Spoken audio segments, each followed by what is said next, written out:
L'histoire de l'état civil en Côte d'Ivoire s'est forgée au gré de l'évolution des lois le régissant. Lorsque la Côte d'Ivoire a accédé à l'indépendance, il lui a fallu s'organiser en tant qu'État, c'est-à-dire se donner une constitution et des institutions et plus particulièrement adapter le droit des personnes et de la famille. Un véritable droit civil a donc été établi. Les lois qui le définissaient au nombre de 10 ont été adoptées par l'Assemblée nationale le 7 octobre 1964. La première mesure relative à l'état civil est la loi numéro 64-374 du 7 octobre 1964. Cette loi a été modifiée par les lois 83-799 du 2 août 1983 et 99-691 du 14 décembre 1999. Plusieurs autres textes légaux et réglementaires sur l'état civil ont été adoptés, comme les lois sur le nom, le mariage, le divorce et la séparation de corps, la paternité et la filiation, l'adoption et les successions. En 2018, le gouvernement ivoirien a instauré de nouveaux mécanismes d'enregistrement des faits d'état civil, une vraie révolution par rapport à ce qui se faisait par le passé. La loi 2018-862 du 19 novembre 2018, relative à l'état civil, est venue abroger la première loi sur l'état civil de 1964. Cette loi résulte de la volonté du gouvernement de réduire le déficit de déclaration des faits d'état civil d'une part, en rapprochant ses services des populations et d'autre part, en aboutissant à la dématérialisation complète des actes et des registres. Ainsi, le nouveau paradigme mis en œuvre se caractérise par un système plus dynamique que statique pour être plus proche des populations avec la création de points de collecte communautaires PCC dans les villages et quartiers et points de collecte sanitaire PCS dans les centres de santé. En plus, des bureaux d'état civil BEC, anciennement centres secondaires, et des bureaux principaux d'état civil. On voit ainsi l'apparition de nouveaux acteurs du système, à savoir les agents de collecte tels que les leaders communautaires et les personnels de santé. Ces agents de collecte relèvent des informations sur la naissance et le décès dans les villages pour les PCC et dans les centres de santé pour les PCS et les transmettent au centre d'état civil par voie physique ou électronique à l'aide d'une application. Par la suite, les événements d'état civil, naissance, décès et mariage sont enregistrés auprès des centres d'état civil.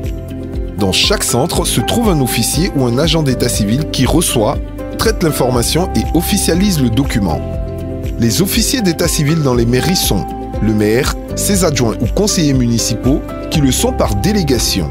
Dans les sous-préfectures, c'est le sous-préfet seul qui est l'officier. En Côte d'Ivoire, en 2022, on compte 201 centres principaux relevant des mairies et 487 sous-préfectures. Les bureaux d'état civil se mettent progressivement en place selon les nouvelles dispositions de la nouvelle loi sur l'état civil.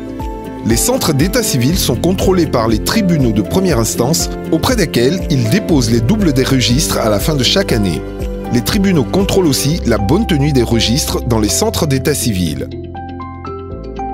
Une autre réforme majeure mise en œuvre par le gouvernement est celle du cadre institutionnel avec la création de l'Office national de l'état civil et de l'identification en remplacement de l'Office national d'identification.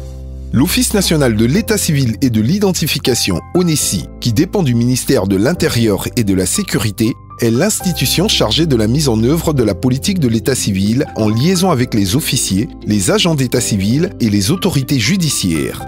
Il est notamment chargé de suivre l'activité des circonscriptions d'état civil en collaboration avec les ministères et collectivités territoriales concernées. Assurer une automatisation de la gestion des circonscriptions d'état civil, acquérir et mettre à la disposition des administrations intéressées une base de données unique et intégrée des faits et actes d'état civil. Procéder à la numérisation et à l'archivage électronique des registres et documents d'état civil. Assurer la formation et le perfectionnement du personnel des circonscriptions d'état civil. Mettre en œuvre les actions d'information et de communication sur l'état civil. Assurer l'uniformisation des actes d'état civil. Grâce au soutien de l'État et de ses partenaires techniques et financiers, l'ONESI a, depuis sa création, participé à la formation de plus de 200 officiers et agents d'état civil, équipé près de 46 centres d'état civil et plus de 100 structures sanitaires. Par ailleurs, étant donné que le système d'enregistrement des faits d'état civil uniquement sur registre est extrêmement vulnérable et leur exploitation et reconstitution fastidieuse, il est apparu important d'évoluer vers un système d'état civil informatisé. Sur cette base, l'ONECI a engagé la digitalisation de l'état civil. Cette action consiste en l'informatisation des procédures de collecte, d'enregistrement et de gestion des données d'état civil. Elle a pour but de faciliter l'accès des populations à des services d'état civil sécurisés et de qualité, de réduire les délais de délivrance des actes et de garantir une identité juridique à tous. La mise en œuvre de la digitalisation de l'état civil a commencé en 2021 avec une phase pilote visant à déployer un logiciel permettant de télédéclarer les naissances et les décès à partir des PCS par smartphone, puis de traiter ces faits dans les centres d'état civil en utilisant un logiciel de gestion de l'état civil, CityWeb.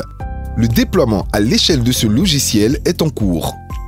Les perspectives de l'état civil en Côte d'Ivoire sont inscrites dans le Registre national des personnes physiques, RNPP, qui constitue une innovation majeure dans la stratégie nationale de l'état civil et de l'identification, SNECI, adoptée par le gouvernement ivoirien en 2018. Il s'agit de l'un des principaux projets introduits par le président de la République, son Excellence, M. Alassane Ouattara. Le RNPP est un système de traitement des données qui assure l'enregistrement, la mémorisation et la communication d'informations relatives à l'identification des personnes physiques en vue de la mise en place d'un fichier national. Le RNPP repose sur 3 bases de données: identité, état civil et flux migratoire, et se traduit par l'attribution d'un numéro national d'identification, NNI. Le NNI est un numéro unique attribué à toute personne dès sa déclaration à l'état civil, à la première demande de titre d'identité ou au premier passage aux frontières. Le NNI a vocation à figurer sur de nombreux documents de la vie civile: acte d'état civil, permis de conduire, prestations familiales et sociales, contrat de travail, inscription scolaire, ouverture de compte bancaire, etc.